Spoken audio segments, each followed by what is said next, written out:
बाबा साहब अम्बेडकर ने कहा है कि बाबा साहब अंगुरिया उठाए गए रे भूल संसद की रास्ता, बताए गए रे बाबा साहब अंगुरिया।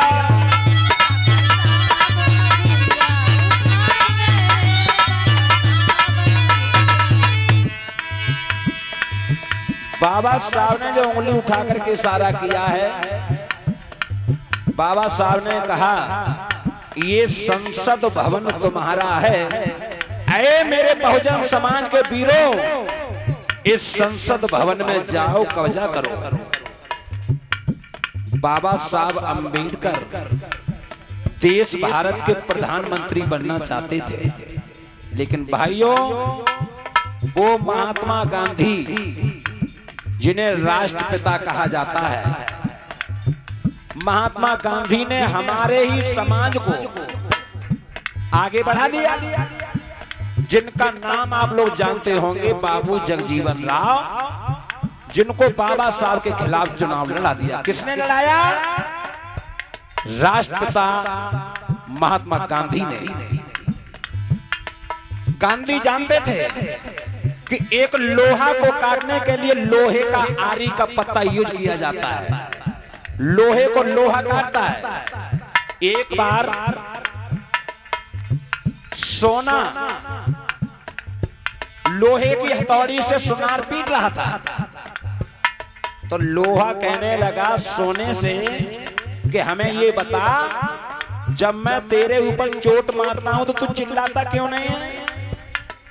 सोना कहने लगा मैं इसलिए नहीं चिल्लाता हूं क्योंकि मुझे सोना थोड़ा ही मार रहा है, लोहा मार रहा है, क्योंकि मुझे दूसरा मार रहा है। और जब लोहे में लोहे की हथौड़ी पड़ती है तो जोर जोर से आवाज आती है। लोहा क्यों चिल्लाता है? कि मेरा ही मुझे मार रहा है। हथौड़ी भी लोहे की और पिटने वाला भी वो भी लोहे का। उसी तरह बाबा साहब अम्बेडकर, जिनको हराने के लिए कौन तैयार हुआ? बाबू जगजीवन राव। बाबा साहब के खिलाफ चुनाव लड़ गए तो बाबा साहब ने कहा ओ बाबू जगजीवन राव, तुम्हें तो चुल्लू भर पानी में डूब के मर जाना चाहिए। मैं तो बहुजन समाज को आगे बढ़ाने के लिए संघर्ष कर रहा हूं और तुम मुझे ही पकड़ करके खींच रहे हो, मेरे ही खिलाफ चुनाव लड़ रहे हो। ऐसे गद्दारों से दूर रहिए मेरे लोगों। तब बाबा साहब ने कहा ऐ मेरे बहुजन समाज के वीरों, बाबा साहब अंगुरिया उठाए गए रे भूले संसद की रास्ता, बताए गए रे बाबा साहब अंगुरिया।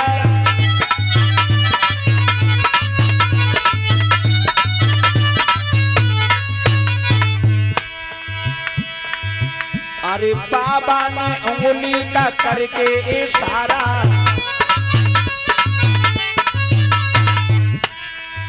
ये बाबा ने उंगली का करके इशारा,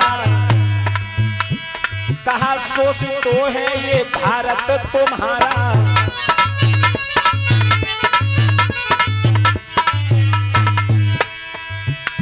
लड़ो अपने हक पे, लड़ो अपने हक पे, लड़ाई गए रे बाबा साहब अंगुरिया।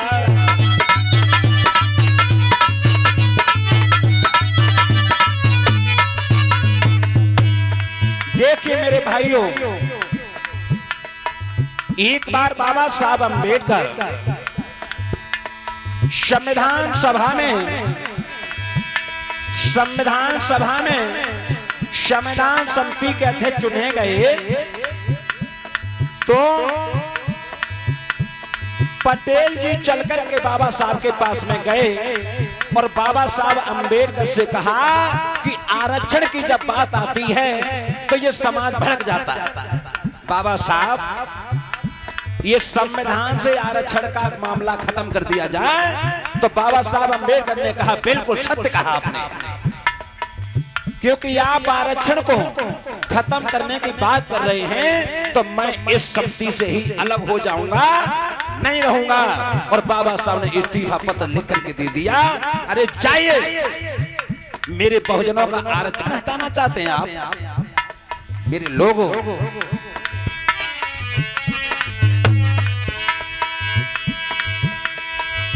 बाबा साहब अंगुरिया उठाए गए रे भूले संसद की रास्ता।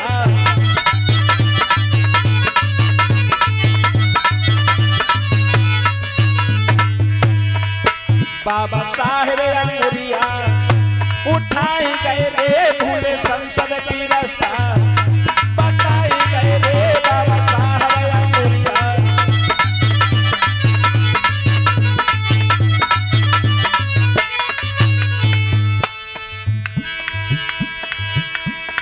और बाबा साहब अम्बेडकर, देखिए मेरे लोगों,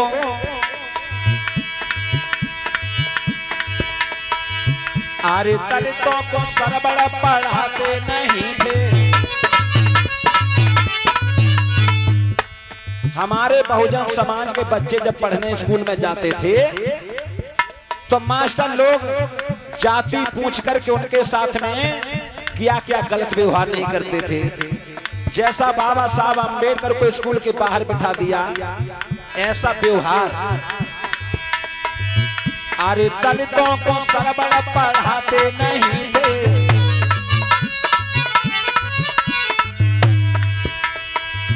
और नजदीक अपने बिठाते नहीं थे।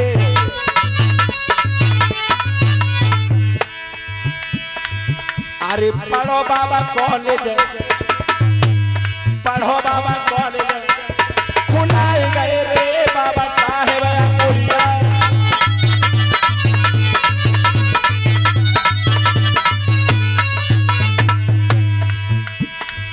बाबा साहेब अंगुरिया उठाए गए रे भूले संसद की रास्ता।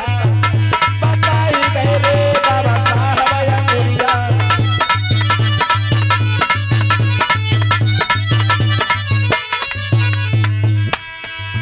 बाबा साहब अंगुरिया उठाए गए रे भूले संसद की रास्ता। बताए गए रे बाबा साहब अंगुरिया।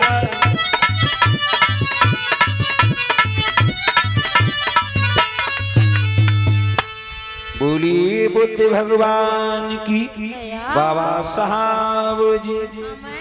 और इसी बीच में श्री वीरपाल सिंह सन ऑफ छज्जू सिंह मढ़ैया, ये 20 मुद्राओं से मेरा सम्मान करते हैं। श्री वंशराज पुत्र मनोज कुमार बौद्ध 50 मुद्राएं कथा। जाति भी एक है, वैश्य, वैश्य माने बलिया। जाति एक, वर्ण एक, शूद्र वर्ण एक है और जातियों की गिनती नहीं। शूद्र वर्ण में 6743 जातियां बनाई। हम लोगों को छोटी छोटी जातियों में बांट दिया। क्यों बांटा? क्योंकि भारत देश में ये जाति व्यवस्था नहीं थी, यहां वंश चलते थे। वंश, यदुवंश, कोलीय वंश, शाक्य वंश, मौर्य वंश, ऐसे वंश चला करते थे। लेकिन जातियां नहीं थी यहाँ। जातियां तो ईरान से चलकर के हमारे देश में जो आर्य आए, उन्होंने आकर के ऐसा खेल खेला जिसका परिणाम भारत आज भी भुगत रहा है। ये आर्य ईरान से चलकर के सिंधु घाटी के द्वारा भारत देश में प्रवेश कर गए और भारत में आकर के इन मूल निवासियों को आजाद तब देखा और इनकी आजादी को खत्म करके इनमें जातियां बना दी जो आज तक भाईचारा बन नहीं पाया। अगर कहीं यादव पिट रहा है तो जाटव कह रहा है पिटने दो, यादव पिट रहा है। कहीं लोधी पिट रहा है तो जाटव कह रहा लोधी है, हम बचाएंगे नहीं। जाटव पिट रहा है तो यादव देख रहा है, लेकिन सब भाई भाई हैं और एक एक करके ये पिटे जा रहे हैं। लेकिन भाइयों, मैं तो यही कहूंगा, रे भाइयों,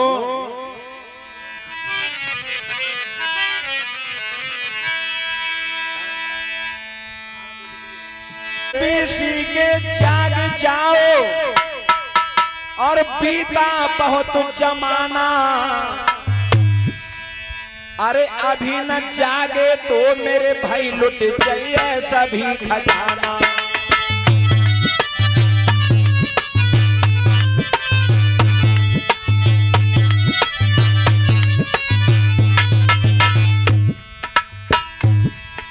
SC ST OBC अभी समझ जाओ, मौका है, क्योंकि गुंडा घात लगाए हुए बैठे हैं, भारतीय संविधान के ऊपर तकतकी लगाए बैठे हैं। कब मौका मिले तब संविधान को हटा देना। एक बात याद रखना, संविधान अगर चला गया तो देश में जो संगठन चल रहे हैं एक भी नजर नहीं आएगा, कोई भी। और जो तमाम बाबा जो आजकल पैदा हो गए हैं, एक बाबा नजर नहीं आएगा। एक तो हमारे पड़ोसी पागल हो गया है, हमारा पड़ोसी जो एक बाबा है सूरजपाल जिसका नाम है, जिसे लोगों ने नारायण हरि के नाम से जाना है, वो पागल हो गया है। और अपने ही समाज को देखिए, मैं बता चुका हूं कि लोहा काटने को लोहे की आरी चाहिए, लोहे की जरूरत है। ये जाटव समाज अब बाबा साहब की ओर बढ़ने लगा तो मथुरा के एजेंट ने इस नारायण हरि को आगे कर दिया कि जाटव समाज को परमात्मा से जोड़ दो। हरि कौन है? हरि कहा गया है जिन्होंने दुनिया बनाई, ब्रह्मा। ब्रह्मा जी को हरि कहा जाता है। और ब्रह्मा जी ने कौन बढ़िया काम किए हैं जिनको जय जयकार करवा रहे हैं? सगी बेटी को नहीं छोड़ा ब्रह्मा ने। आजकल अगर कोई अपनी बेटी के साथ में पाप करे और फिर ये कहे कि जाके जय जयकार करो, करोगे?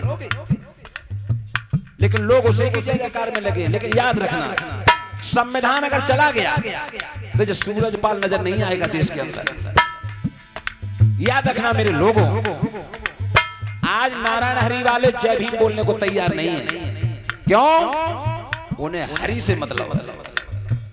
हाथरस में कांड हो गया, सिकंदरा राव में हमारी कथा चल रही ग्राम बस्तोई में 500 से ज्यादा लोग मारे गए, बताएगा 125, और बाबा फरार हो चुका था। वहां पर प्रजा मर गई और बाबा फरार। जिनको हरि परमात्मा कहा गया, क्या एक को भी बचा लिया होता? अपनी शक्ति के द्वारा एक में भी प्राण डाल दिए होते तो वहां के लोग बचने वाले एक ही बात कह रहे थे कि धर्मी बच गए और अधर्मी पापी मर गए। छोटे छोटे बच्चा जिन्होंने दुनिया न देख पाई, क्या पाप करके आए थे वो बच्चे। प्यारे भाइयों, तो बाबा साहब अम्बेडकर ने कहा ये मेरा बनाया हुआ संविधान जब तक भारत में जीवित रहेगा, ये कोई भी दुनिया के लोग तुम्हारा बाल बांका नहीं कर पाएंगे।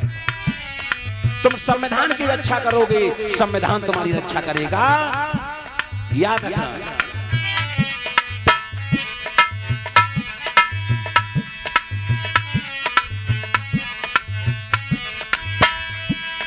ओबीसी के जाग जाओ, बीता बहुत जमाना,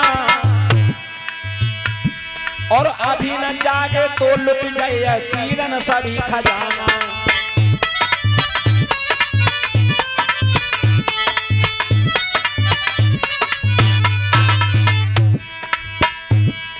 ओबीसी चाहे तो यहाँ पर क्या नहीं कर सकता है।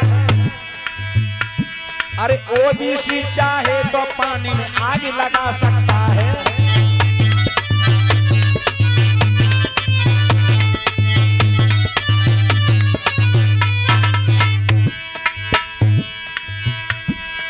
ओबीसी चाहे तो पानी में आग जला सकता है।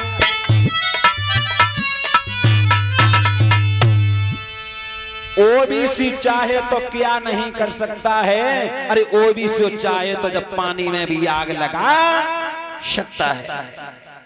अभी वक्त है ये। बुद्ध भीम कथाओं के माध्यम से आप लोगों को जगाया जा रहा है। ऐसे ही चिल्लाते चिल्लाते ये महापुरुषों के कैलेंडर देख रहे हैं आप लोग, ये चले गए, ये चिल्लाते चिल्लाते चले गए, समझाते समझाते चले गए, लेकिन फर्क नहीं पड़ा। और जब फर्क नहीं पड़ेगा तो बता चुका हूं कि लुच्चा गुंडा तकतकी लगाए बैठे हैं, जब मौका मिलेगा तब तुमको गुलाम बना देंगे।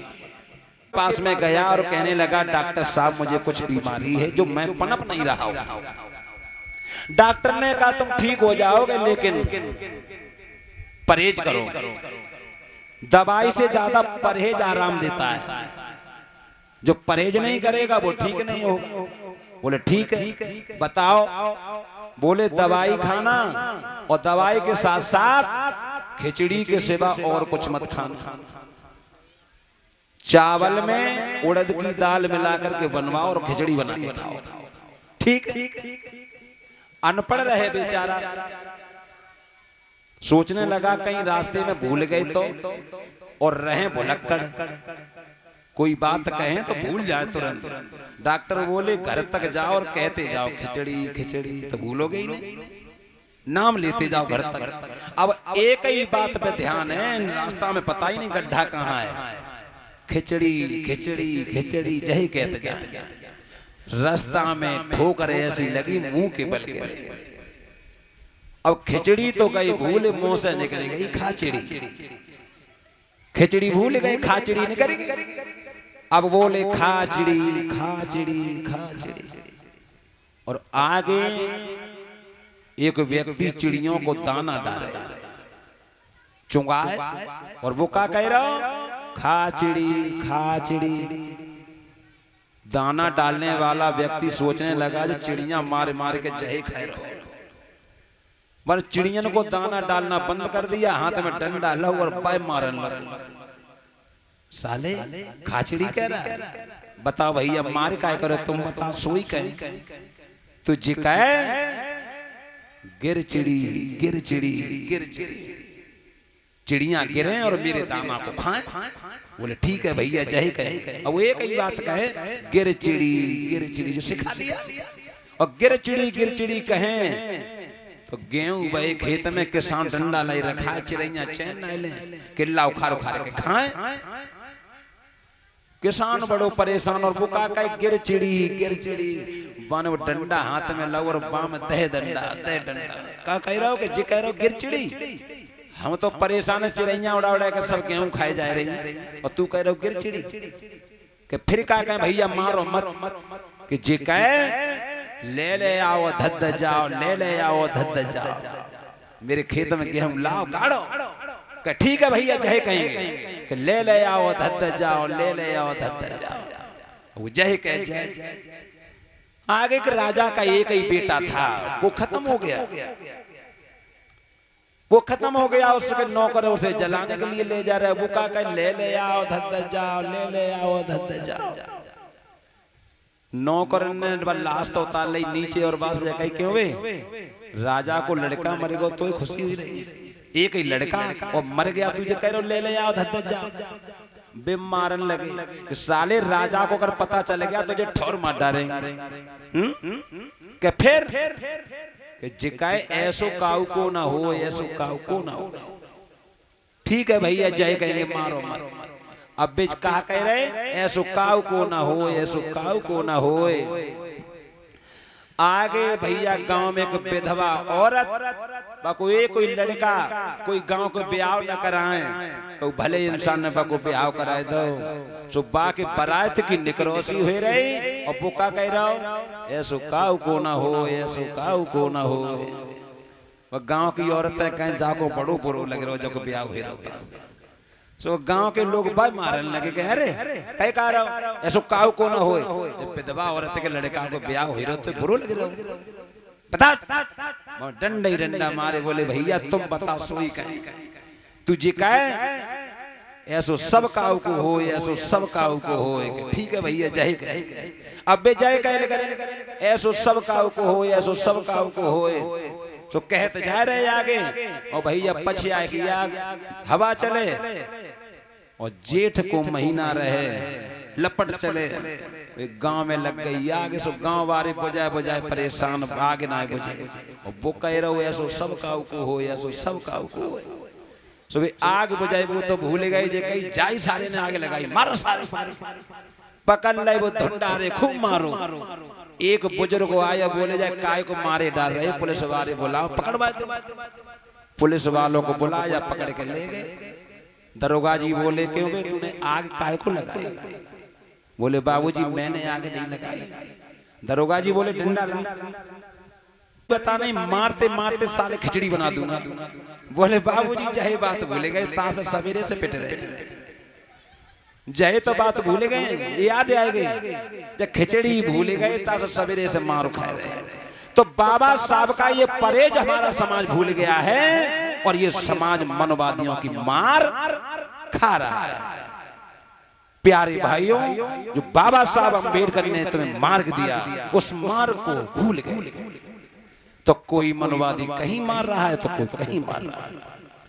और इसी बीच में भैया ये श्री आकर्ष चौधरी माननीय शिव कुमार के पुत्र 100 राष्ट्रीय मुद्राएं, श्री लाला मुंशीलाल मुन्नीलाल 100 रुपया, श्री समरपाल सिंह सनौब हरद्वारी सिंह मढ़ैया 100 मुद्राएं और श्री ब्रह्म सिंह प्रधान पद के उम्मीदवार ये 2100 रुपया और 50 मुद्राएं फिर से दे रहे हैं।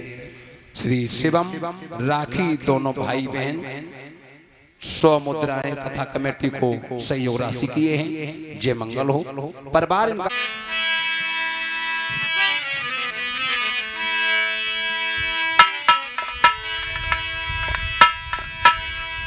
कि गर बाबा साहब ना होते कि गर बाबा साहेब ना होते तुम मन ही ना होते।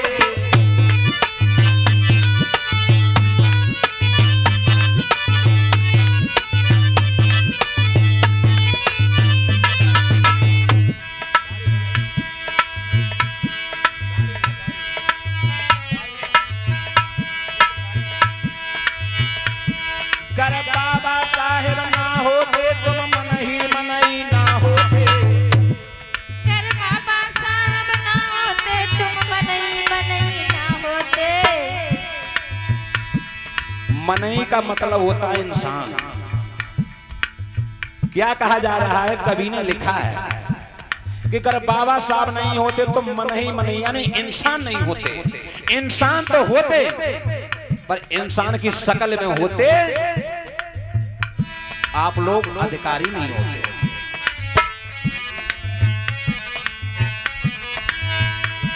कर बाबा साहेब ना होते तो मन ही ना होते।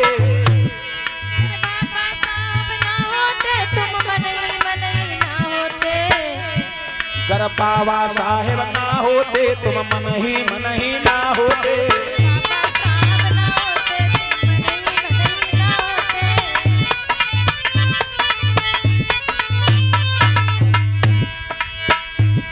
अरे मेहनत कहे कौन तुम कच्चे घरों ना पाते।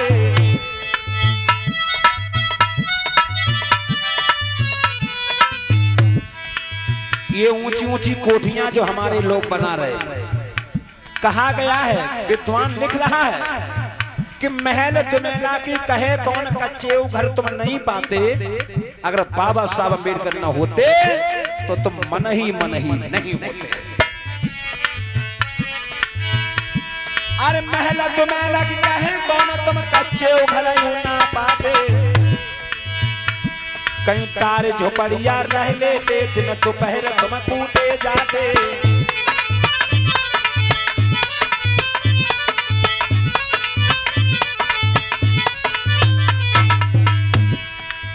अगर बाबा साहब अम्बेडकर नहीं होते तो मनवादियों ने तुम्हें अच्छे घर बनाने तक का मौका नहीं दिया।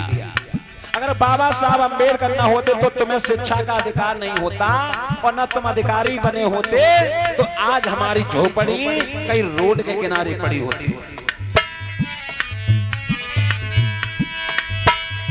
अरे महिला तुम्हें लग गए कौन तुम कच्चे घर ना पाते। तुम्हारे जी कौन रहे कहीं तारे जो बढ़िया रह लेते दिन दोपहर तुम कूटे जाते।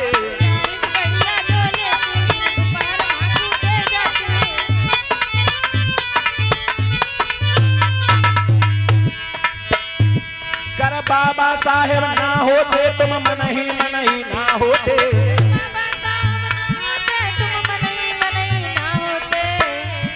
गर बाबा साहेब ना होते तुम मन ही ना होते।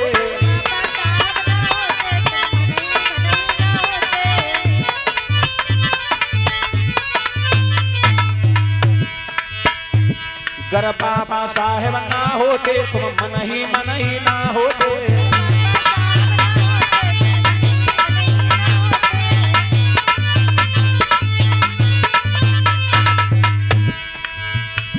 मोटरसाइकिल की कहे कौन टूटी साइकिल ना पाते।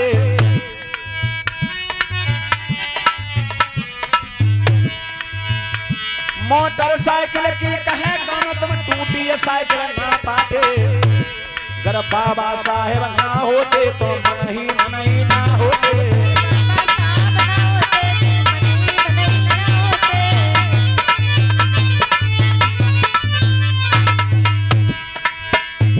गर बाबा साहेब ना होते तुम मन ही ना होते।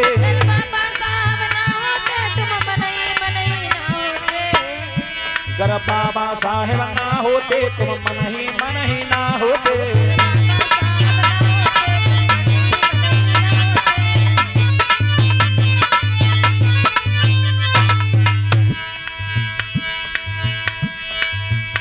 रेशम सूती की कहे कौन तुम फटिया साड़ी ना पाते।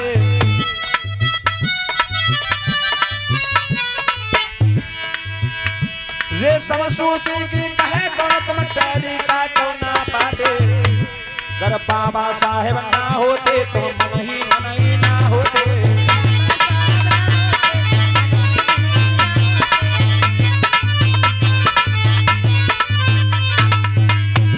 गर बाबा साहेब ना होते तुम मन ही ना होते।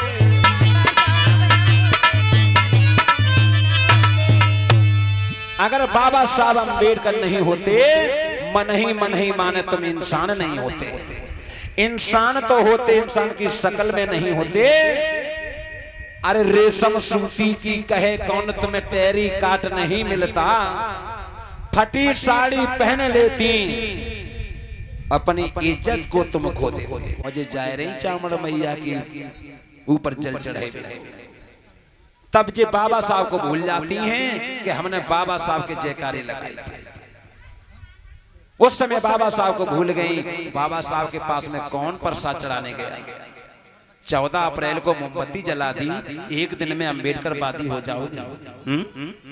तुम्हें एक दिन भोजन कराया जाए और उसके 11 महीना तुम्हें भोजन न दिया जाए, क्या भूखे रह सकते हो? उसी तरह बाबा साहब के नाम पर पर्दा 11 महीने तक पड़ जाता है। और इसी बीच में ये श्री विनोद कुमार जी पौरारा वाले समाज जब तक जुड़ा रहेगा तरक्की नहीं करेगा।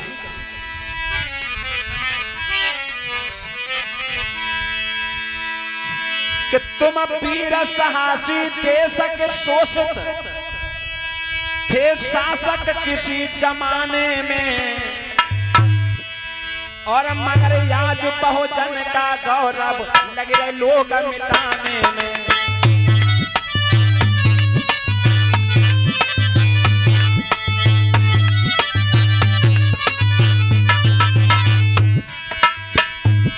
ये मगर आज बहुजन का गौरव लग रहे लोग मिटाने में।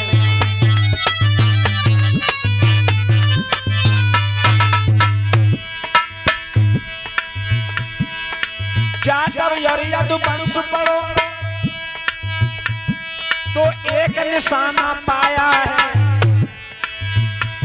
ये संतों में रविदास हुए वो इसी वंश की माया है।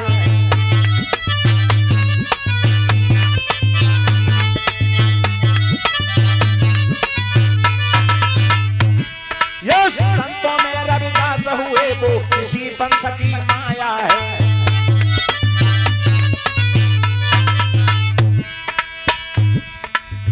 लोगों न जाटव अलग था न यदुवंश अलग था। हम लोग सब एक ही गाड़ी को दो पहिया थे, अलग अलग कर दिया। इतिहास पढ़ करके देखो, मैंने इतिहास पढ़े हैं, आप इतिहास पढ़ करके देखिए। हम लोग कभी अलग अलग न थे न हैं, लेकिन हम लोगों को मनवाद ने दूर दूर किया है। संत गुरु रविदास इसी वंश में पैदा हुए, कौन समझा उनकी बात? कोई नहीं।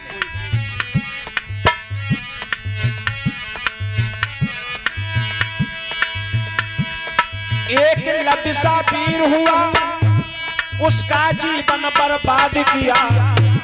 ये भय पीर यूधम से पैदा, जनरल डायर मार दिया।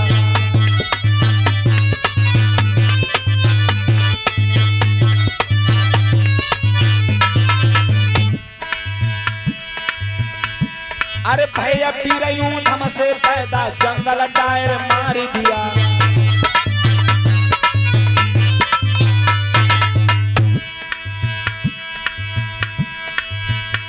सो हुए अनेकों संत तुम्हारे जीवन को बताने में,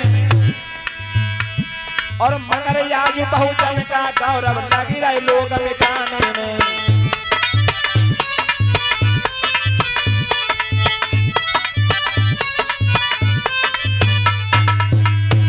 ये मगर आज बहुजन का गौरव लगी रहे लोग घटाने में।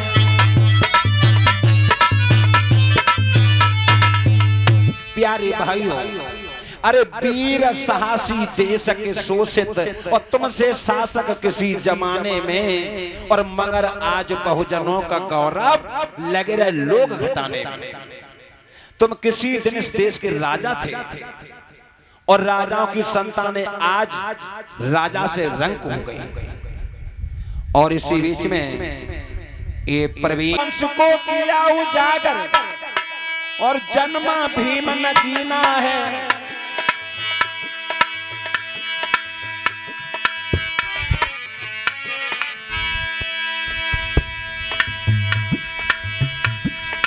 इसी वंश को किया उजागर, जन्मा भीम नगीना है। और दलित हो जय भीम न बोले, वंश में बहुत कमीना है।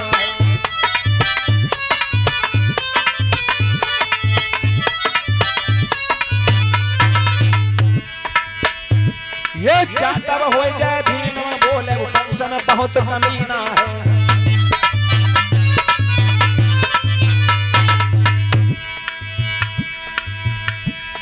फूले ज्योतिबा राव हुए, सावित्री उनकी नारी थी। सह अपमान जगाया तुमको, शिक्षा की देवी कहाई थी।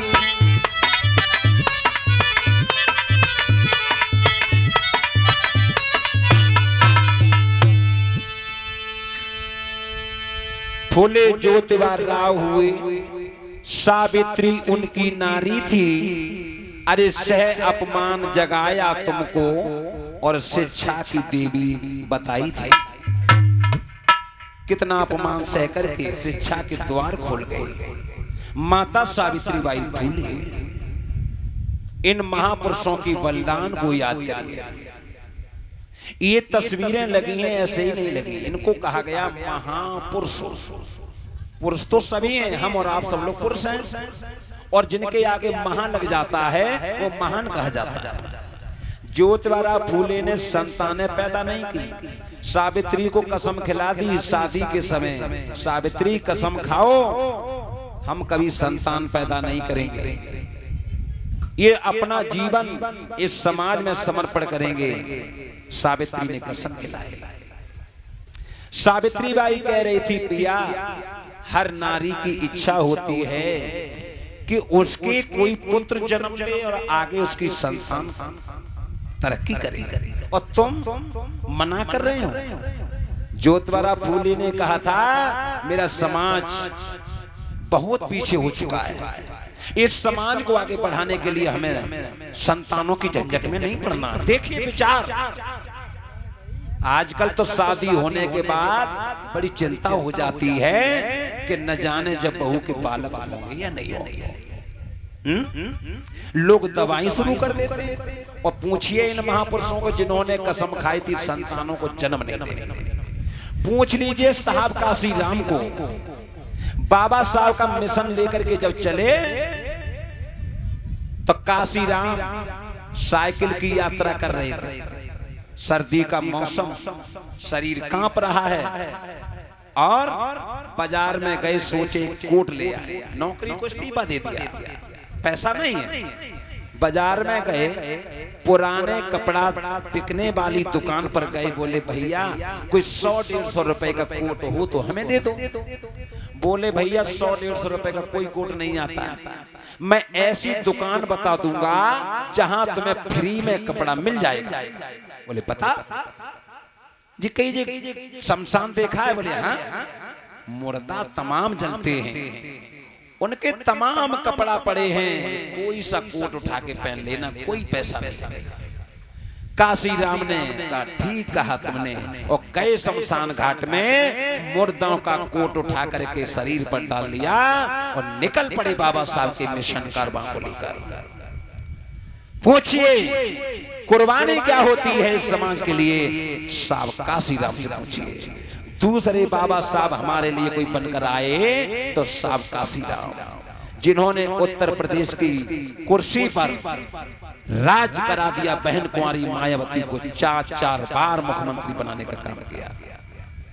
ऐसे महापुरुषों को पूछिए कि जिन्होंने सारा जीवन समाज में समर्पण किया, जिन्होंने शादी तक नहीं की और सरकारी नौकरी को इस्तीफा देकर चले आए। आज किसी से कहा जाए कि तुम अपनी नौकरी छोड़ दो, तो एक चपरासी भी अपनी नौकरी छोड़ने को तैयार नहीं होगा।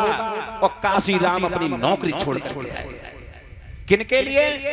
जब समाज की चिंता थी काशी राम को, इस समाज की चिंता थी, और हम गांव-गांव मारे मारे फिर रहे हैं। क्या चिंता है? इस समाज की चिंता है। 20 वर्ष हो गई ये मिशन को लेकर चलते चलते। मैं अगर भागवतें गा रहा होता तो आज मेरी भी कोठी किसी आगरा जैसे शहर में कोठी लहरा रही होती। क्यों? इस समाज में 10-20 रुपए मिल जाते हैं, ज्ञान सिंह का लखपति हो जाएगा? कभी नहीं। जैसे महापुरुषों के अंदर हृदय में आग लगी थी, उसी तरह मेरे हृदय में कि सुनोरी पहना बुद्धि बगिया में आए,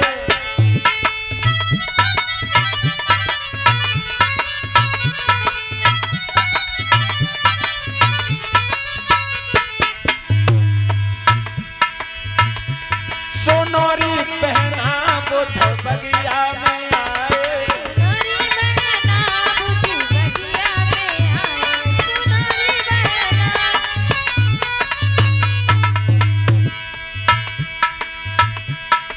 बगिया में आए, फूल बगिया में आए, बगिया में आए, फूल बगिया में आए, सुनोरी पहना बुद्ध बगिया में आए।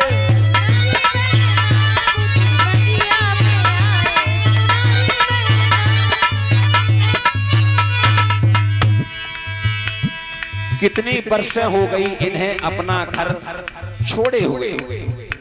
8 साल। 8 साल के बाद लौट करके बट वृक्ष बगिया में आकर के बैठ गए। अपने भिक्षु संघ को लेकर के बैठे हैं, सारी कपिल वस्तु में हल्ला है, और बट वृक्ष बाग में बैठे हुए राजकुमार भाइयों, चलो री कुइया बुद्ध बगिया में आए, चलरी गुइया बुद्धि बगिया में आए, चलरी गुइया बुद्धि बगिया में आए, बगिया में आए, फूल बगिया में आए, बगिया में आए, फूल बगिया में आए, सुनो रे कुइया बुद्ध बगिया में आए।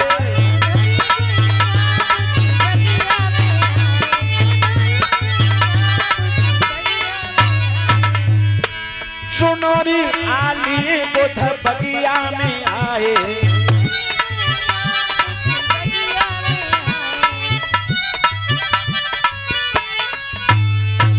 हल्ला हो गया पूरे नगर में, बुद्ध बगिया में आ गया, बुद्ध बगिया में आए, चलो दर्शन करने चले।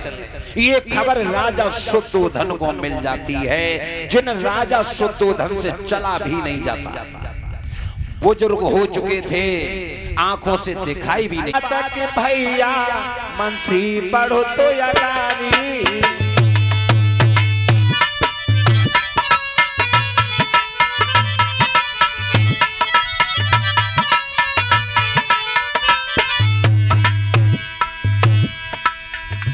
हर बाप को इच्छा होती है कि मेरा बेटा बहुत दिनों से मुझसे नाराज था, आज मेरा बेटा घर आ रहा है, बड़ी आस लगी थी राजा को। सुन राजा के पातरे के मंत्री पढ़ो अगारी, पट प्रचबा बगिया में पहुंचो फिर न जाई,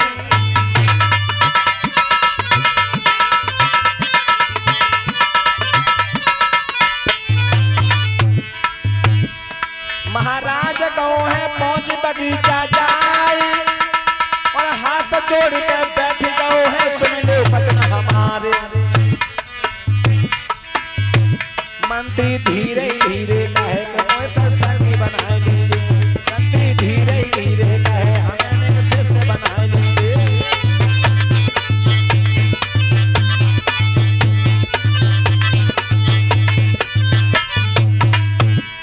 संग लगा लीजो हमको शिष्य बना लीजिए,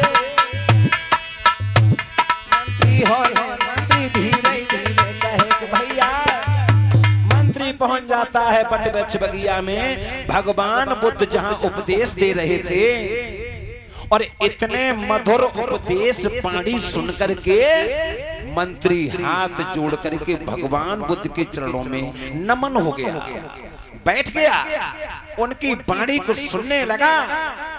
राजा शुद्धोधन बड़े हैरान हैं, राजा शुद्धोधन कह रहे हैं कि जितने भी मैंने नौकर भेजे कोई लौट करके नहीं आया, एक के बाद एक, एक के बाद एक चलता जा रहा, और कोई लौट करके नहीं आता कि मेरा बेटा कहाँ है, कौन स्थिति में बैठा हुआ है, कोई नहीं बताता।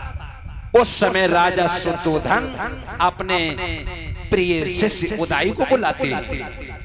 राजा शुद्धोधन ने अपने उदाई को बुलाया, और राजा शुद्धोधन अपने उदाई से कहने लगे हैं, अरे भैया उदाई सुन,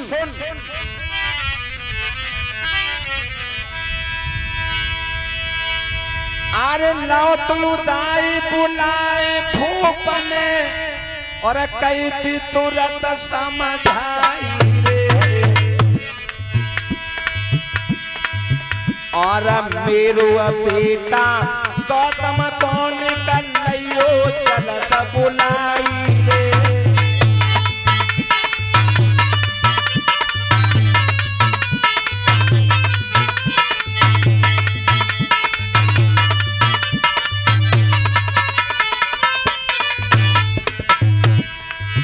अरे मेरे बेटा गौतम कौन कन्हैयो चलत बुलाई रे,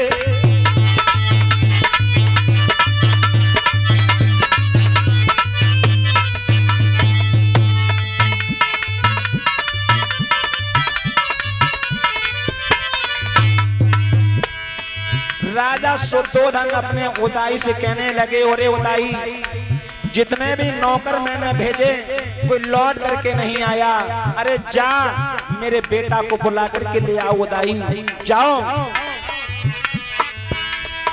मेरो बेटा गौतम कौन कन्हैयो रे चलत बुलाई रे,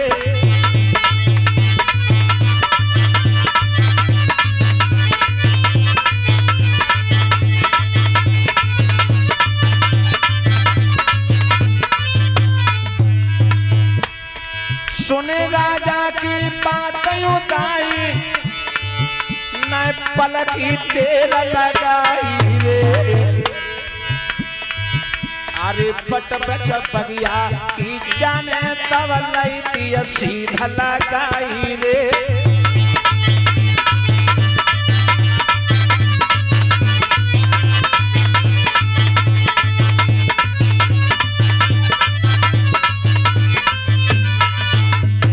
इधर उदाई भगवान बुद्ध के पास में जाता है और उनके चरणों में जाकर के नमन हो गया और बोला, उदाई धीरे धीरे कहे तो मेरा जान बुलाओ है। उदाई धीरे धीरे कहे तो मेरा जान बुलाओ है।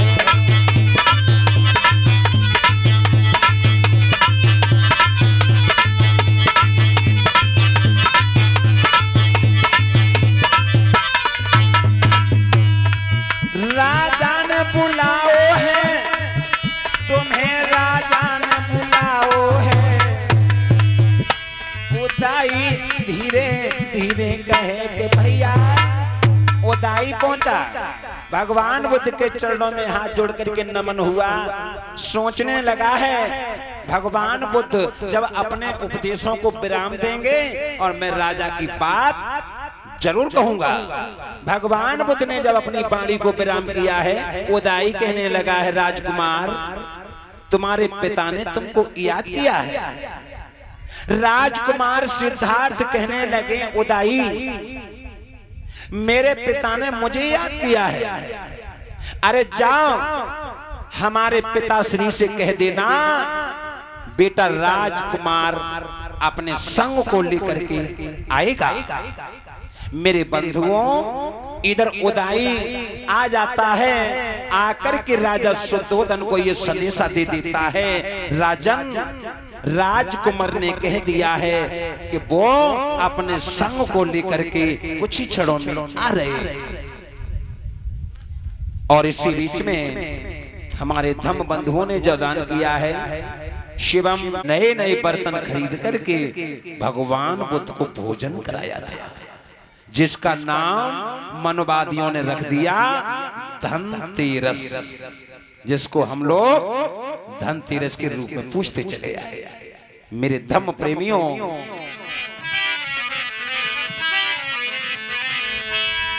इधर वो शाक्य मुनि महामानव तथागत बुद्ध अपने संग को लेकर के कपिल वस्तु के लिए जब प्रस्थान करते हैं, मेरे धम्म प्रेमियों, कि लेकर के भिक्षु संग बढ़े और कपिल वस्तु को आए हैं।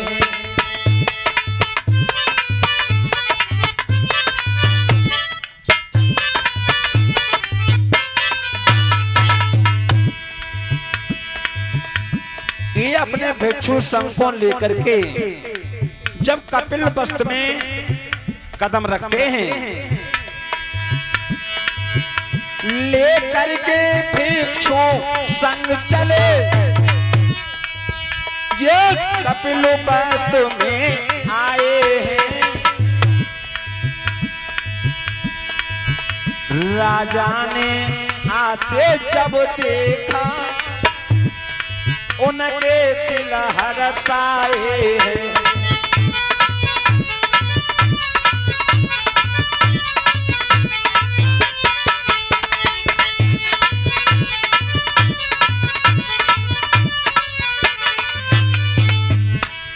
राजा ने जब आते हुए देखा कि मेरा राजकुमार कपिल वस्तु में आ रहा है, तब राजा सुद्धोधन आए खड़े, बेटा को वचन सुनाए हैं। ये कपिल वस्तु राजधानी में बेटा ने तरस दिखाए हैं।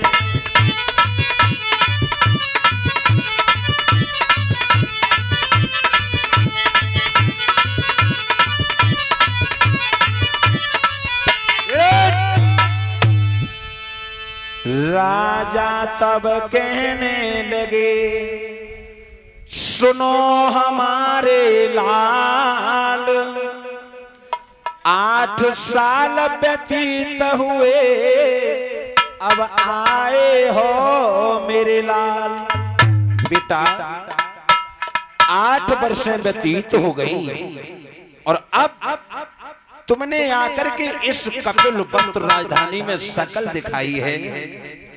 बेटा राजकुमार, ये तुम्हारा बूढ़ा बाप कितना वृद्ध हो चुका है, ये तुमको पता नहीं है राजकुमार। कितना वृद्ध तुम्हारा पिता जो राज चलाने के लायक नहीं रहा। बेटा ये राजपाट, ये राजमहल, ये तुम्हारा था मेरे लाल। इस राजगद्दी पर बैठो और इस प्रजा को सम्मान दीजिए राजकुमार। मैं राज चलाने के लायक नहीं रहा, इस गद्दी की बड़ा इंतजार कर रही है जब से तुम गए हो। क्या तुमको पता है कि तुम्हारी पत्नी यशोधरा, तुम्हारी मैया प्रजापति, जिसने तुम्हें 7 दिन का पाला था, क्या दशा होगी इस मैया की, क्या तुम्हें पता है? राजन कहिए। मुझे घर से कोई मतलब नहीं है। मैंने घर को छोड़कर एक वैराग्य पंथ को धारण कर लिया है। मुझे एक बुद्ध की प्राप्ति हो चुकी है। मैं एक गौतम बुद्ध हूँ। मैं राज्य और ये आपका कपिल वस्तु राज्य, मुझे इससे कोई मतलब नहीं है महाराज। बेटा कहो। राजधानी सुनी है, बिन बेटा के राज सुना है। बेटा ये शब्द कह रहे हो, तुम्हारे पिता का कलेजा फट रहा है मेरे लाल। आरे बेटा बिना गति मेरी सुनी,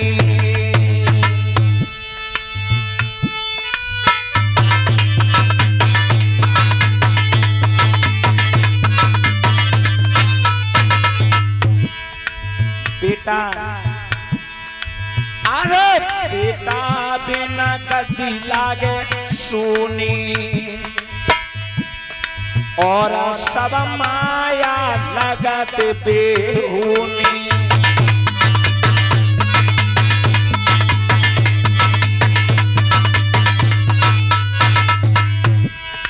अरे बेटा बिना गति रे सुनी, सुनी रे सुनी। अरे सब माया लगत बेहुनी। बेटा ये राजपाट तुम्हारे लिए था, ये घर मकान सोना चांदी तुम्हारे लिए था राजकुमार।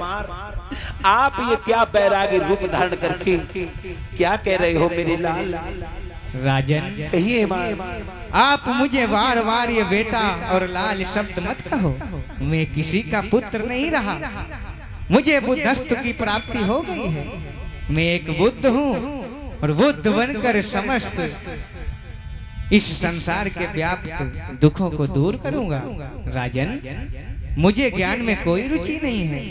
मुझे आपके इस राज्य में कोई रुचि नहीं है। मुझे वैराग पंथ ही अच्छा लगता है। राजन प्यारे लोगों, जिस वक्त राजकुमार ने ये कहा कि मैं बैरागी हो चुका हूं, राजन तुम्हारी सोना चांदी घर मकान से कोई मतलब बुद्ध को नहीं रहा।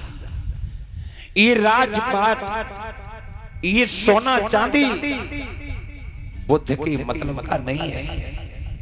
ये किसी मतलब का नहीं है। बुद्ध को ये सोना चांदी धन धाम नहीं चाहिए। लेकिन याद रखना मेरे लोगों, जिनके ऊपर बुद्ध का जीवन पड़ जाता है, उनका घर पाट राजपाट सब छूट जाता है। भगवान बुद्ध ने जब से बैराग धारण कर लिया, सब कुछ नाता तोड़ दिया।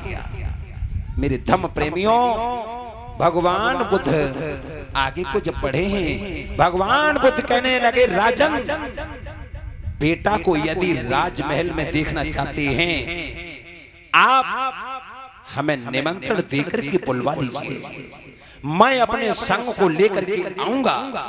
और भगवान बुद्ध आगे की ओर बढ़ते चले जाते हैं।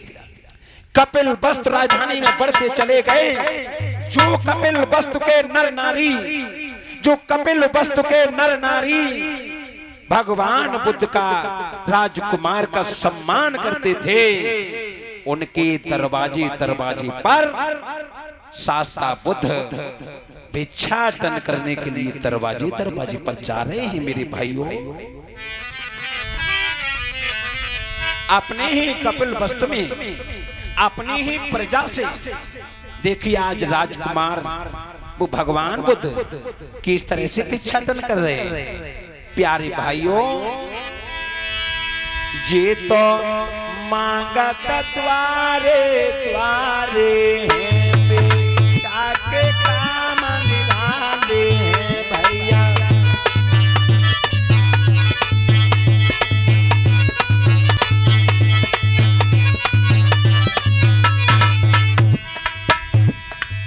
दरवाजे दरवाजे पर भिक्षा मांग रहे तथागत बुद्ध। इधर मेरे भाइयों सारी कपिल वस्तु में हल्ला है।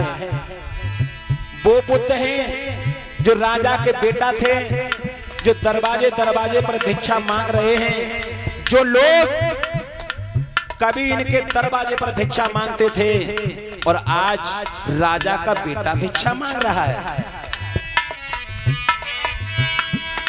बेटा को तब देख के उताई देखा तो जाई, मन में उताई सोचता भाई गजब की बात।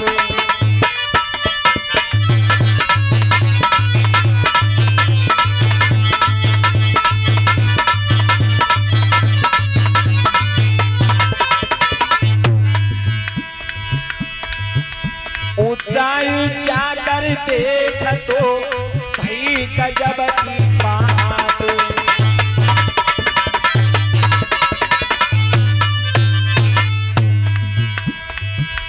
उदाई कहने लगा, ये तो उल्टी गंगा बह गई। जो एक एक टुकड़ा के लिए राजा के दरवाजे पर लोग खड़े रहते थे, आज उसी राजा का बेटा अपनी प्रजा से एक एक टुकड़ा मांग रहा है। पहुंचोदाई जाए भूप से कई समझाई, अरे देखो राजा चाहे कट गई नाक तुम्हारी। उदाई कहने लगा, राजन तुम्हारी जड़ से नाक कट गई। बोले क्यों? जो टुकड़ा मांगत आए द्वार पर भाई, ओ नहीं। राजा कहने लगा, ओरे उदाई। उदाई कहने लगा, महाराज। उदाई धीरे धीरे कहे नाक राजा की कट गई है। उदाई धीरे धीरे कहे नाक राजा की कट गई है।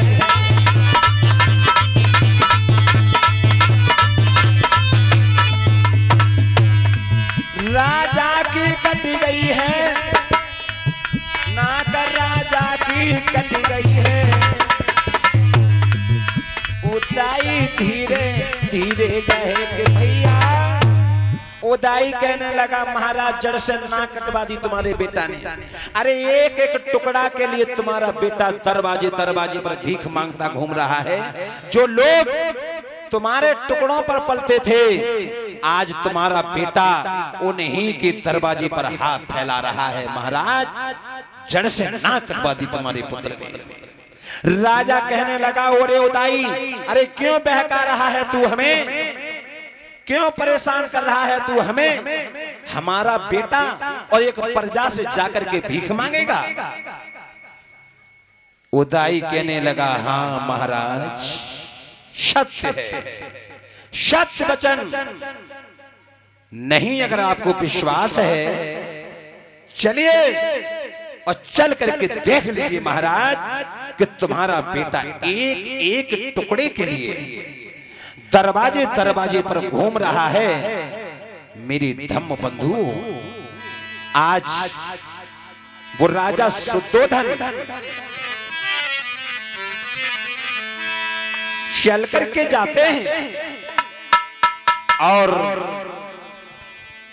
अपने राजकुमार सिद्धार्थ की ओर जब नजर डालते हैं कि मेरा बेटा सच में ही मेरी प्रजा से भीख मांग रहा है। प्यारे भाइयों,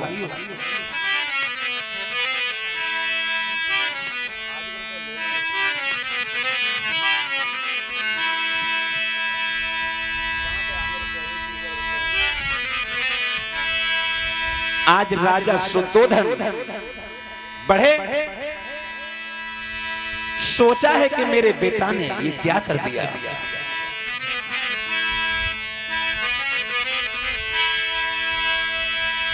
कि सोने करके बातें बेटा की, तब राजा बढ़े नंगरियोरी, जा करके राजा ने वचन उचारी है।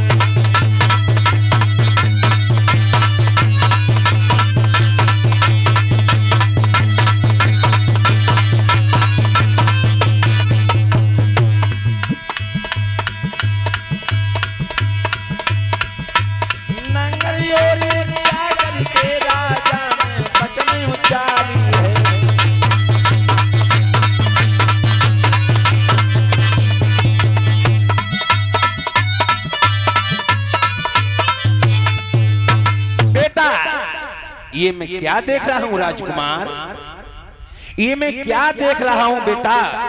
अरे ये भिक्षा मांगते तुम्हें जरा भी शर्म नहीं आती। जो लोग हमारे टुकड़ों पर पल रहे थे, क्या उनके दरवाजे पर भिक्षा मांगते तुम्हें शर्म नहीं आई। पिताश्री, कहिए महाराज, बोलो बेटा। ये कौन सी बात आप मुझसे कह रहे हैं।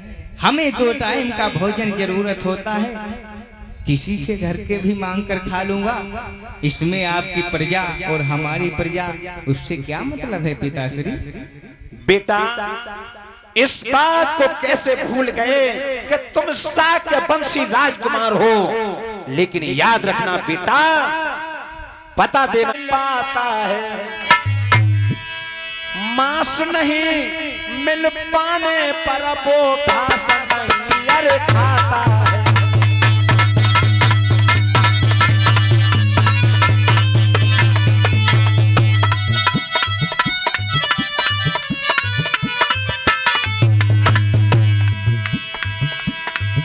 शेर को मांस नहीं मिलता, अरे घास नहीं वो खाएगा। मांस नहीं मिल पाने पर वो भूखों ही मर जाएगा।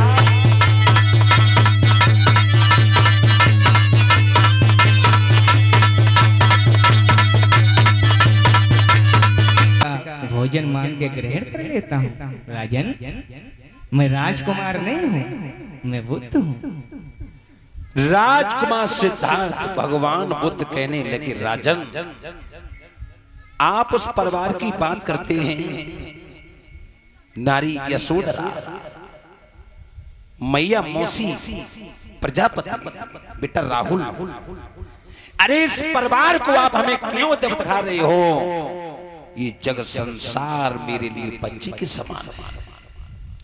मैं जग संसार का पुत्र हूं, ये मेरे लिए संसार समान है पिताश्री। मेरे लिए न कोई बाप है, न कोई बेटा है, न मां है, न पत्नी है। फिर भी राजमहलों में देखना चाहते हो, आप हमें निमंत्रण कीजिए राजन। आप अपने पुत्र को निमंत्रण दीजिए। जब पुत्र को निमंत्रण देंगे आप, ये बुद्ध तुम्हारे राजमहलों में प्रवेश करेगा। राजा शुद्धोधन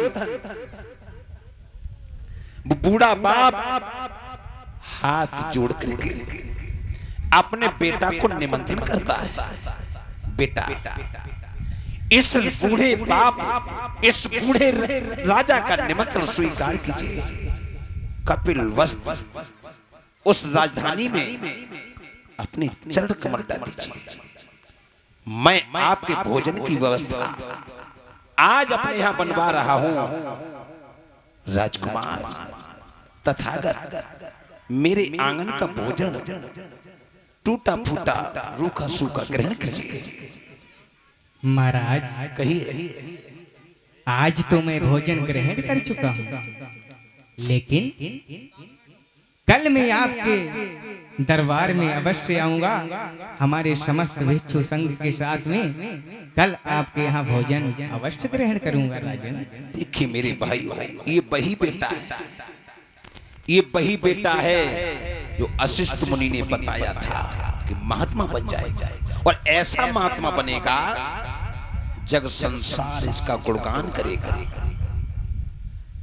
वही हुआ। वशिष्ठ मुनि की वाणी पीछा नहीं छोड़ रहे, परिवार से अलग कर दिया, और राजा शुद्धोधन ने निमंत्रण दे करके आज भगवान बुद्ध को दंडवत प्रणाम किया।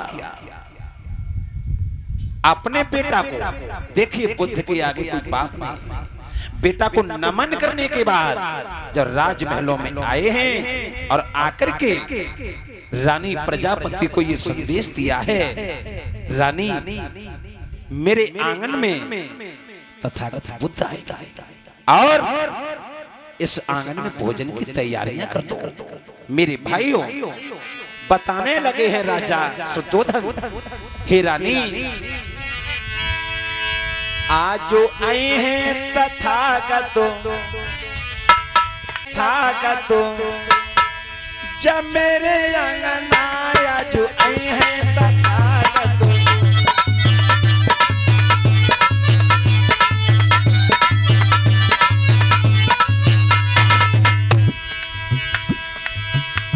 हमारे आंगन आया जो आए हैं तथागतो, आज मेरे आंगन आया जो आए हैं तथागतो।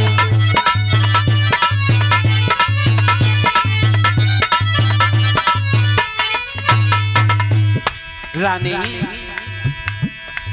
सुंदर भोजन तुम बनवाइयो, सुंदर भोजन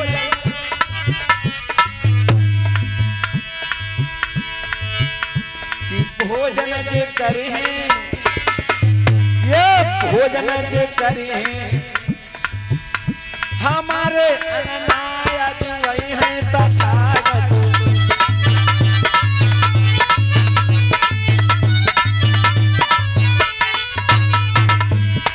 हमारे अंगनाया जो वही है तथागत, हमारे अंगना रानी आई है तथागत।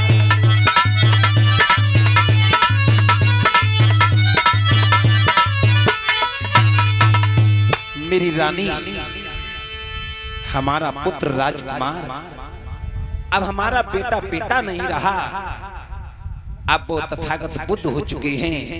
हे रानी, उन बुद्ध के लिए मैंने निमंत्रण किया है और उस बेटा के लिए इस आंगन में बुलाने को मैंने इच्छा प्रकट की है। राजकुमार आएगा, वो तथागत बुद्ध आएंगे, वो जगत गुरु आएंगे, उनके लिए भोजन बना लीजिए। मौसी प्रजापति बड़े बड़े सुंदर भोजन बना करके तैयार करती है, और इधर प्रजापति की बहू यशोधरा जो राजमहलों में व्याकुल बैठी है,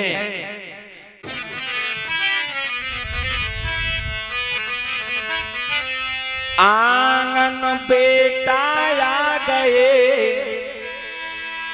जहां बैठे थे महाराज,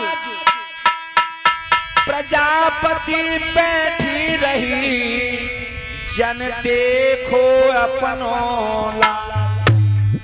मैया प्रजापति जो भोजन बना चुकी थी, राजा शुद्धोधन बैठे हैं, इधर शास्ता पुत्र जब आंगन में आए हैं, आसन तब टलबाई कर राजा ने लए बैठारी।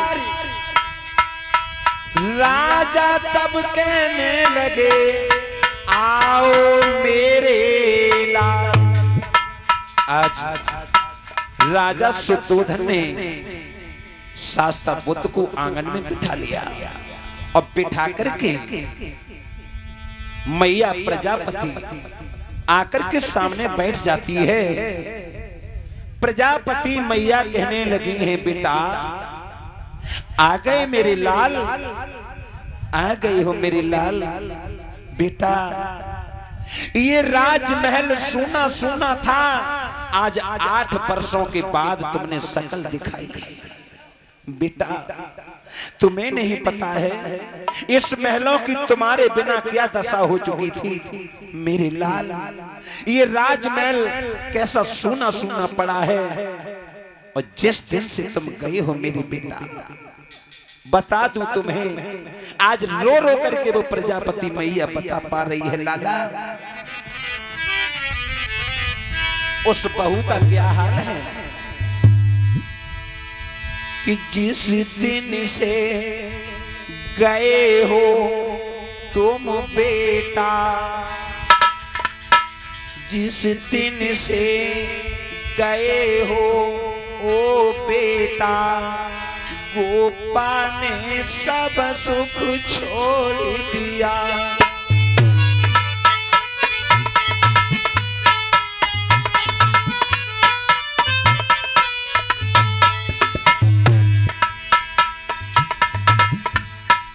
क्या दशा हो गई उस बेचारी की, जिस दिन से घर छोड़ करके गए हो सारा सुख छोड़ दिया। बड़े बड़े सुंदर श्रृंगार बनाया करती थी, श्रृंगार भी बनाना छोड़ दिया। जिस दिन से गए हो बेटा, गोपा ने सब सुख छोड़ दिया। सेजों का बिछोना छोड़ दिया, श्रृंगार बनाना छोड़ दिया।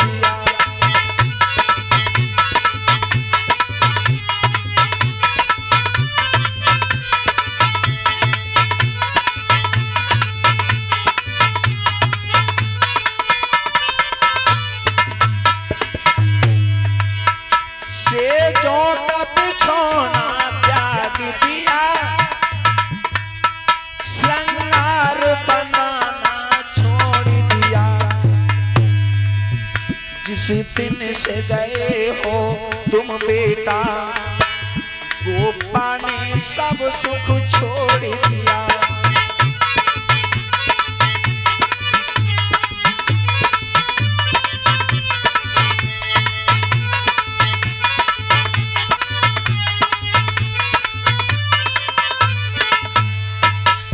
बेटा एक बार मैया तुमसे कि हाथ जोड़ विनती करूं, सुनो लड़े थे लाल, दर्श बहू को दीजियो, व्याकुल है तेरी नार। बेटा एक बार उस अपनी पत्नी को दर्शन दे दो जो तुम्हारी आस में जिंदा बैठी है, जिंदा बनकर के एक लाश बनकर के रह रही है। उस बहू को एक बार दर्शन दे दो। राजकुमार सिद्धार्थ कहने लगे हैं मौसी मां, अगर आप ऐसा कह रही हैं तो जाकर के तुम उनसे कह दो तेरा पति आया है, अगर तुम मिलना तो चल करके उनसे आप तो कहो दुख की बात। महारानी तुम्हारा पति आया हुआ है और चल करके तो बातें कर ले। आज यशोधरा कहने लगे यो दासी, अरे मैं तो वैसे भी दुख की मारी हूं और तू मेरी खिल्लियां उड़ाने को यहाँ तक चली आई। अरे जब से मेरे पति मुझे छोड़ करके गए हैं, मेरी दशा क्या हो चुकी है दासी तू जानती है। अरे तू मेरी मजाके बनाने के लिए आई है। अरे दासी, अगर मेरे पति उस आंगन में आए होते तो क्या मेरे पास तक नहीं आते? तू मेरी मजाके बना रही है। दासी कहने लगी है, महारानी तुम नहीं जानती हो, तेरा पति सन्यासी महात्मा बन चुका है, वो बैरागी हो चुका है, और तेरा पति महात्मा बन गया और तेरा देवर नंद, तेरा ससुर बुजुर्ग हो चुका है, सारा राजपाट वो तेरे देवर नंद को सौंप देगा। तेरी कदर एक घर में पोंछा लगाने वाले कपड़े के काबिल नहीं रहेगी। अरे तू अपने लिए नहीं, अरे कम से कम अपने पति से अपने इस बेटा राहुल के लिए अधिकार तो मांग ले। जो तेरा पति बैठा हुआ है, दासी से यशोधरा कहने लगी, और दासी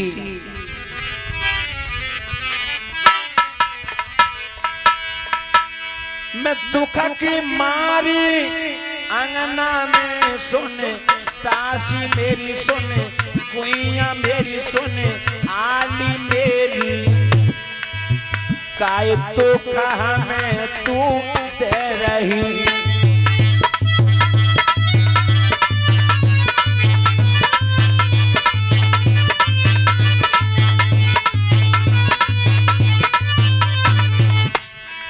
अरे काय को दुख में दुख दे रही है हरिदासी? जिस दिन से मेरे पिया चले गई मैं तो वैसे ही दीवारों से टकरा रही हूँ। अरे तू काय को हमारी मजाके बनाने को आई है? क्यों दुख हमें तू दे रही सुने, दासी मेरी सुने, कुइया मेरी सुने, आली मेरी, काय दुख हमें तू दे रही।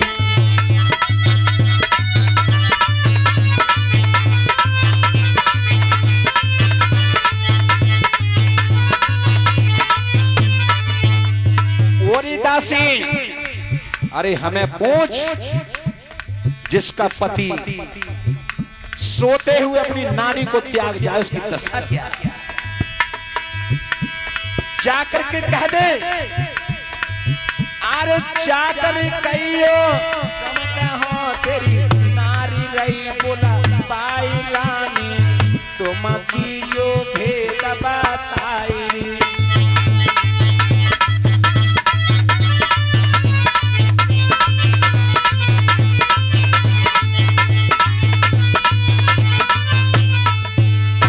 हे दासी, अगर तू मेरी इतनी हिमायत कर रही है तो जा हमारे पति से कह दे कि अगर वो मिलना चाहें तो जाकर के राजमहलों में अपनी पत्नी से मिले। तू हमें काय को दुख में डाल रही है? दासी कहने लगी है, महारानी कि मैं हाथ जोड़ विनती करूं, सुनो रानी मेरी बात, छोटा तेरा लाल है, बाकी मांग ले ओ अधिकार। अरे तेरा पति जा रहा है, तेरा पति घर से जा रहा है, भोजन कर चुका है, अरे मांगना है अपने लिए मत मांग, कम से कम जब बेटा के लिए अधिकार तो मांग ले। इधर शास्ता बुद्ध जब घर से निकले हैं, इधर यशोधरा का दिमाग पलट जाता है। यशोधरा सोचने लगी है, अगर मेरे ससुर ने राजपाट मेरे देवर के नाम कर दिया तो मेरा बेटा राहुल क्या भीख मांगेगा? यशोधरा अपने बेटा को लेकर के आगे को बढ़ी है। इधर शास्ता बुद्ध है, अपने आंगन को नाम करके जैसे दरवाजे से बाहर हुए, यशोधरा देख रही है, नाथ पिया, अरे कहां चले जा रहे हो तुम?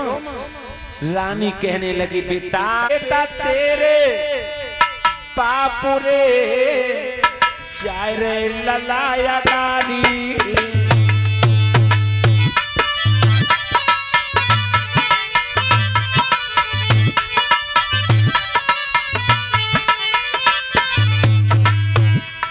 अपने बेटा राहुल को उनके पीछे दौड़ा दिया, जा अपने पिता से अपने अधिकार मांग ले बेटा, जा। भगवान बुद्ध के पीछे राउतो बेटा कुंवर दौड़ाई। भगवान बुद्ध के चरणन में, भगवान बुद्ध के चरणन में जब तिरु लला है जाई।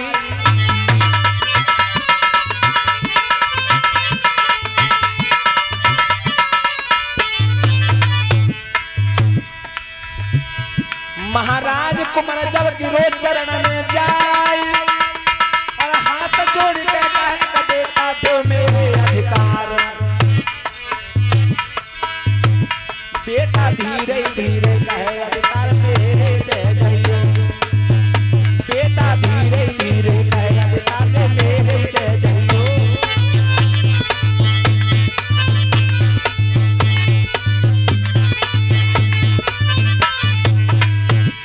मेरे दे जाइयो अधिकार मेरे दे जाइयो। बेटा धीरे राहुल धीरे धीरे कहे भैया। राहुल अपने पिता के चरणों में दंडवत प्रणाम कर लेता है, हाथ जोड़ करके कहने लगा पिताजी मेरे अधिकार मुझे देते जाइए।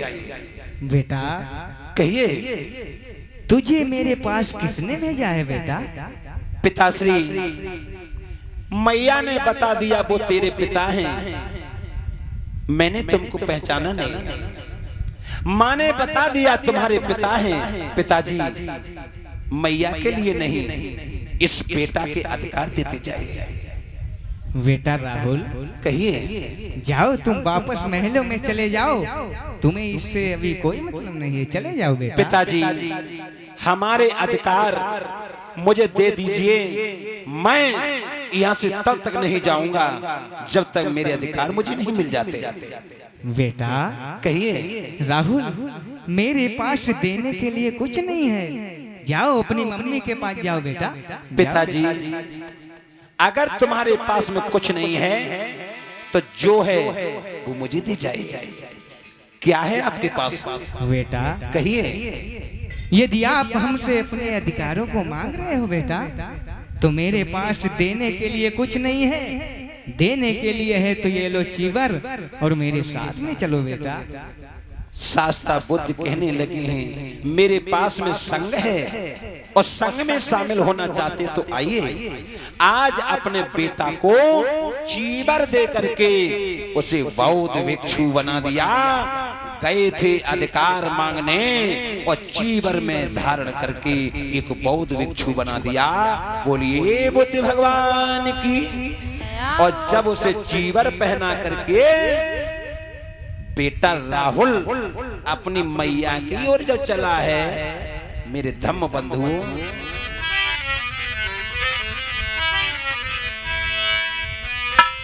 मां की ओरी लाल जब आयो है तत्काल, चीवर देख कर मां तभी भई बड़ी हैरान। हे भगवान, हे भगवान, मैं ये क्या देख रही हूँ? अरे मेरे पास में तो कुछ नहीं था, मैं तो पहले से लुट चुकी थी। अगर था तो मेरा बेटा था। हे प्रभु, ये तुमने क्या कर दिया? हे स्वामी, मेरा बेटा था वो तुमने मुझसे छीन लिया।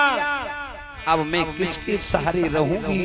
तुमने मेरे बेटा को भी चीवर धारण करा दिया। अब मैं कहाँ रहूंगी? किसके सहारे रहूंगी? आज वो मैया ले बेटा को माता तब पिलक पारी बहराई ले।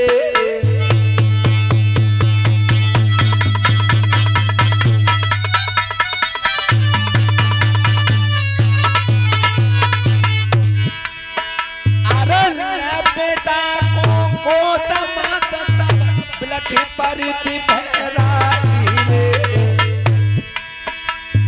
मुझसे कौन सी बन गई भूल पिया जो तू कदीनो मोए भारी रे।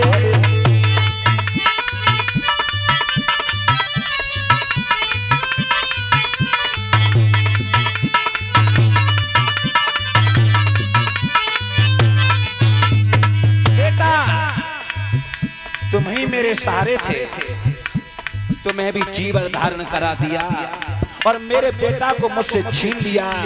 स्वामी ये अच्छा नहीं किया तुमने, अच्छा नहीं किया। मुझसे कौन सी बन गई फूल पियाने की जो साच बताई रे। और धरती ने का फट जइयो पाप ने तोई में जान समाई रे।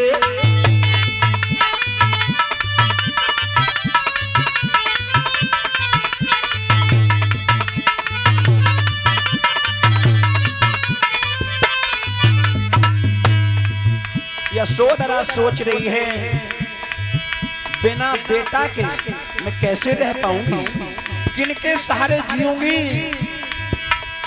बिना बेटा के आंगन में मैं तड़प तड़प मर जाऊंगी।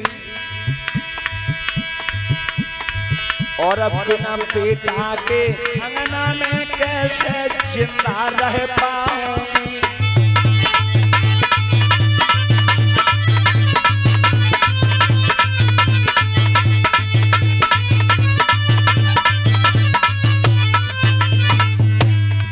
अरे मेरा बेटा मेरे पास में रहता था, अपने कलेजा से लगा लेती थी।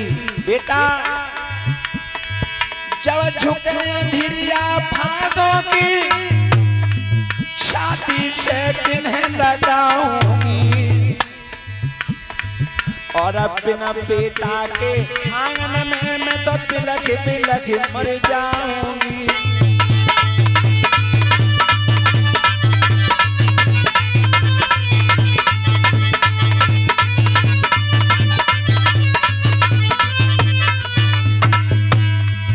महामाया जियाए लाल धीर दुखिया को बंधाए जइयो। वो महामाया जियाए लाल धीर दुखिया को बंधाए जइयो।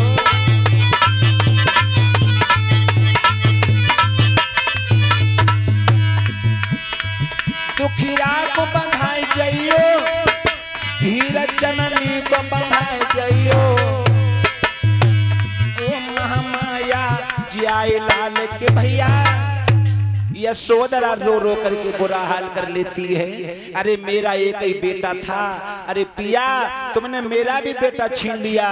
ऐसे कौन हमसे पाप बन गए जिनकी सजा हमें दे रहे हो।